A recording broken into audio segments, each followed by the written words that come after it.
Welcome back to my channel. The day that this is coming out is July 1st, which means we're a little over halfway through the year. So I thought it would be super fun to do a bit of a reading recap / check-in as to where I am for all of my reading goals. I have a goal to read 75 books this year. As you can see here, I've already read quite a lot. In total, I read 38 books, and this heavy pile on top of my lap isn't even all of them because some of them have been library books or books I read on my Kindle. So we have a lot of books to get through with a total of 15,993 pages. I am definitely getting to that goal, and I'm pretty confident that I'm going to make it. Most of this vlog, I want to go through all of the books I've read so far and give you their rating and maybe talk a little bit about them. I'm going to start with my 1-star reads and then go up to my 5-star reads. I'll start out pretty rapid fire with the lower starred books that I just didn't enjoy as much because I don't really fully recommend them. Then when we get to the 4 and 5-star reads, I'll probably go a little bit more in depth just because I love those books so much. So I can't promise to talk about every 4-star book because when I looked at my list, I realized I actually give a lot of books 4 stars. What can I say? I am easily pleased. Let's go ahead and hop right into this because this is going to take quite a long time.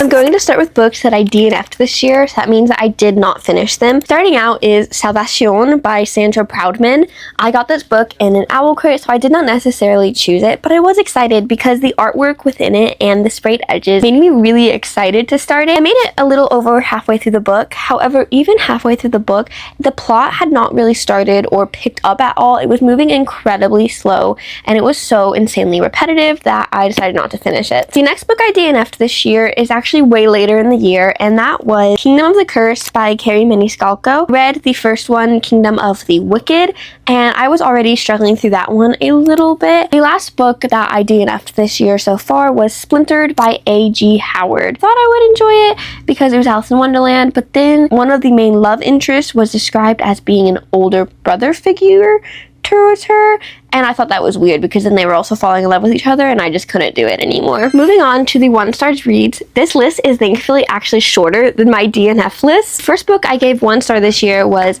For She Is Wrath by Emily Varga. Once again, it is an owl crate edition. I don't really have much to say other than I really didn't enjoy it, and especially didn't enjoy the romance, and I'm surprised I even finished it. The next book I gave 1 star was Evercurse by Corey Ann Haidu, I believe. I actually didn't even give this book 1 star. I gave it 0.5 stars. No comment. The next category is my 2-star reads for the year. Starting out with The Gravewood by Kelly Andrew. Now, this book is a vampire romance, and I don't really like vampires. That's really the whole reason that it got this score. The next book that falls under the 2-star category is A Fate So Cold by Amanda Foody and C.L. Herman. I was actually incredibly disappointed by this book because I had just read All of Us Villains by these 2 authors, and I thought it was incredible work, and this book was really just a disappointment. Authors were a bit too chicken in the end. So I actually gave this book a 2.5 stars. The next book is At the End of the River Styx by Michelle Kuwicki. This book was overall just disappointing, and I gave it 2 stars. This next one I had from the library, and this is Kingdom of the Wicked by Carrie Maniscalco. As you can assume, this book isn't very high up considering that I did not finish the series. Lastly, in this category, and thankfully this is not a very big list, is A Study in Drowning by Ava Reed, which I actually just finished today as the day of recording.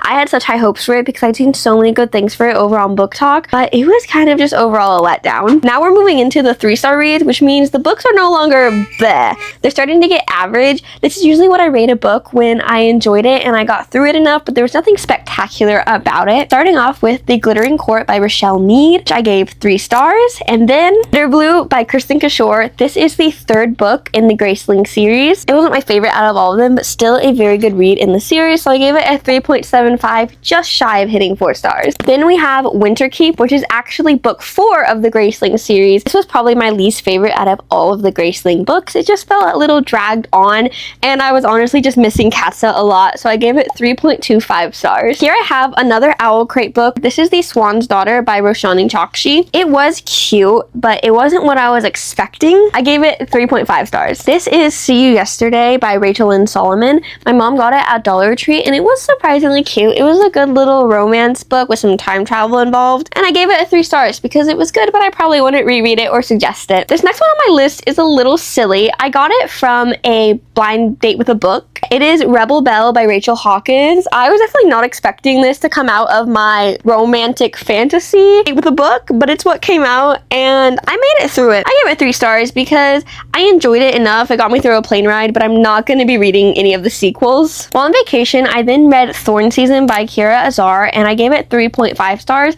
It was a classic witch hunter's ex-witch, but the witch didn't fall in love with the witch hunter this time. It's a little different. There's a little too many romantic options in it for me, though. The last book on this list is one that I almost actually moved up to my 4-star list while making this, but I decided to stick to my original ranking. This is Lady Tremaine by Rachel Hawkins. I actually gave it 3.5 stars. It is a Cinderella retelling of Lady Tremaine's story, kind of how Maleficent in the Disney movie was. I was just not a big fan of the plot twist that happened in this book. It set me off just a little bit, but let me tell you, the first like 100 pages, I was like, no, my girl. Now we are getting to the bulk of my list. This is my 4-star reads, which is what I apparently rate everything. I stick to my rating. They're all in the 4-star area. Starting out with the first book I actually read in 2026 is Two Twisted Crowns by Rachel Gillig. Unfortunately, the first book in this duology could not make it into this video because I finished it in late December, and I finished this one January 1st, so this one makes it in. I actually really like Two Twisted Crowns more than I liked One Dark Window, and I think it's because I had Elm's point of view, and I love Elm. He's like my baby boy. I love this book, and go read this duology. Go, go, go. Now we are back to the Graceling series with Fire. This book is also so good. I think I read it in about a day and a half, and it is a thick book.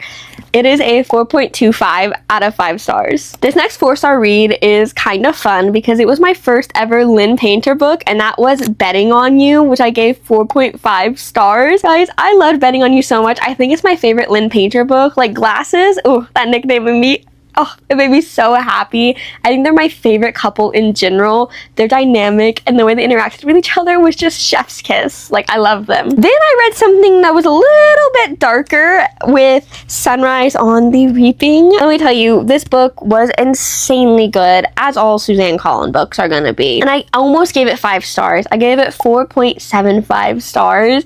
I just was expecting it to make me cry, and it didn't make me cry. I can't wait for the movie that's coming out. Oh my gosh, it looks so good from all the previews. And the next on this list is another Lynn Painter book, which is Better Than the Movie. I feel like this is her most popular book, but it was probably my least favorite of her books. I gave it 4 stars because it was cute, but I preferred Betting on You. Our Infinite Fates by Laura Steven was a reread, and I actually liked it more on my reread than I did my first time reading it, which I found incredibly surprising.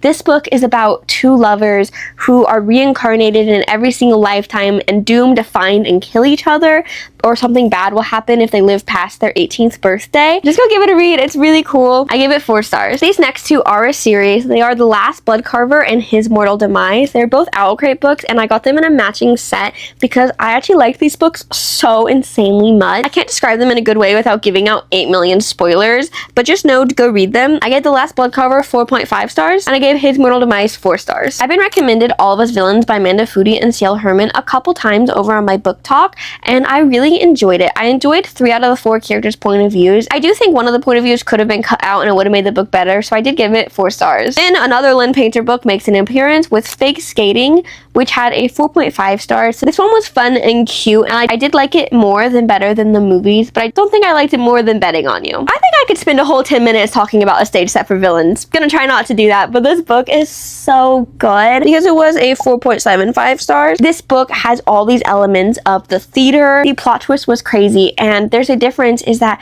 this book uses both the dialogue that you see in a book, and it also uses dialogue that you would see in a play, and there's actually a reason for that, and I found it was so intricate and so interesting, and the world building was so amazing.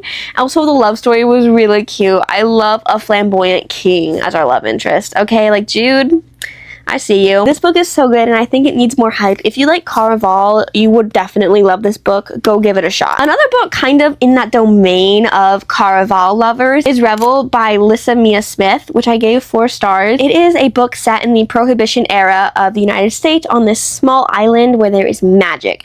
And the main character, Luke's Revel, is from a family who has magic where if someone gives them a gem, they can kind of bend their mind and make them have a really good time, but they're struggling because the alcohol they drink makes it easier for them to enchant them. These next 2 books, let me tell you, they are some of my favorite reads of this year, and they're only 4-star because they weren't as good as the first in the series. We have Emily Wilde's Map of the Otherlands, which is the 2nd book in the series, and Compendium of Lost Tales, which is the 3rd book in the series, and there is a 4th book coming out in January, and I am so insanely excited for it. I will not stop talking about it ever, ever, ever. I gave Map of the Otherlands 4.75 stars, and I gave Compendium 4 stars, just because I think the yearning in book 1 really does something for it, but these books are still really good, and I love the setting and the magic and the whimsy of them. The last item on my 4-star list is The Night and the Moth by Rachel Gillig, which I gave 4.5 stars. It was a very rich, dark fantasy, and the character of Bartholomew, he's such a little baby boy. I loved him so much. I want to protect him with my whole heart,